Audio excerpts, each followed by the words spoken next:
pinasok ko ang ating larangan ng kultura na pinagmula ng aking karangalan at pangalan na hindi basta-basta pwedeng tapakan ng kahit na sino magusto sa aking magparatang. Ito ang buhay na pinasok ko ang ating larangan ng kultura na pinagmula ng aking karangalan at pangalan na hindi basta-basta pwedeng tapakan ng kahit na sino magusto sa aking magparatang. Halos masa identidad sa kakasulat ng kanta, pinag-usaya ng mga letra gaya ng obra kong pinta at gumugol din ng oras tulad ng presong nasa rehas, naging aktibo sa paggawa sa pagiging patas at parehas. Nabuo sa aking saloobin ng nag-iisang mitiin na balang araw kilalanin mga sinulat kong awitin na hindi pwedeng agawin at hindi pwedeng harangin. Hindi to pating palak na kayang-kaya mong dayain. Ang panulat, papel at utak na pinalawak na tangis ang data ay mikropono na aking hawak. Pagkat mikropono ay gagamitin upang ubusin ang mga nagtatangkang sumira sa aking layunin. Dahil ako ay umaasa sa pag-asang makamit, kahit ito'y ilang taon na rin sa akin pinagkait, ay hindi lilisan sa mundong nilalakbay. Isa ka sa maganda pag ako ay nagtagumpay. Ito ang buhay na pinasok ko ang ating larangan ng kultura na pinagmula ng aking karangalan at pangalan na hindi basta-basta pwedeng tapakan ng kahit na sino magusto sa aking magparatang. Ito ang buhay na pinasok ko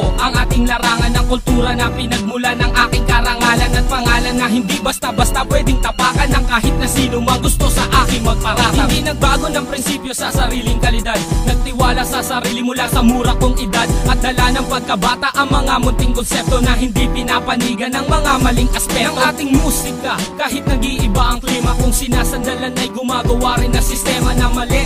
Ang tema ay hindi dapat parisan, nagtiyaga ko magsulat kahit ako'y pinapawisan. Ang puhunan ko dito ay pawis, pagod at dugo na sa hangaring mata mo hindi ako uuwing bigo. Pagkat ang dila ko ang panahon na rin ang siyang humasa na kayang-kaya sumabay sa kahit sinong dalubhas. Naging bihasa sa paggamit habang sa mic ako'y kumapit. Halika muna at lumapit at sumabay sa aking awit. Hindi ito klase ng lyrics na kaya mong tawanan at hindi ako yung tipo na kaya mong tapakan. Ito ang buhay na pinasok ko ang ating larangan ng kultura na pinagmula ng aking karangalan at pangalan na hindi basta-basta pwedeng tapakan ng kahit na sino magusto sa aking magparatang. Ito ang buhay na pinasok ko ang ating larangan ng kultura na pinagmula ng aking karangalan at pangalan na hindi basta-basta pwedeng tapakan ng kahit na sino magusto sa aking magparatang.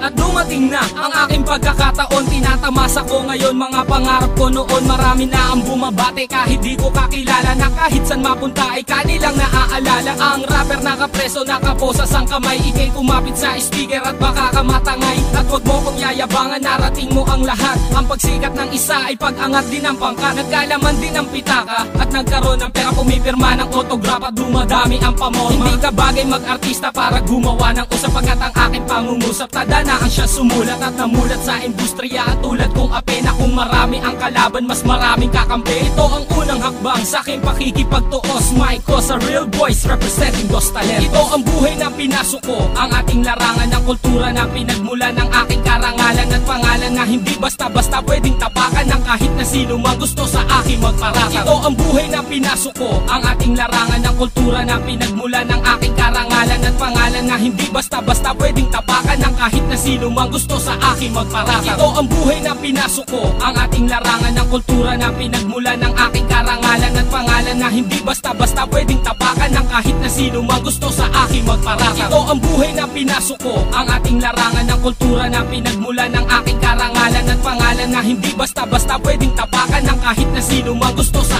aking magparatang.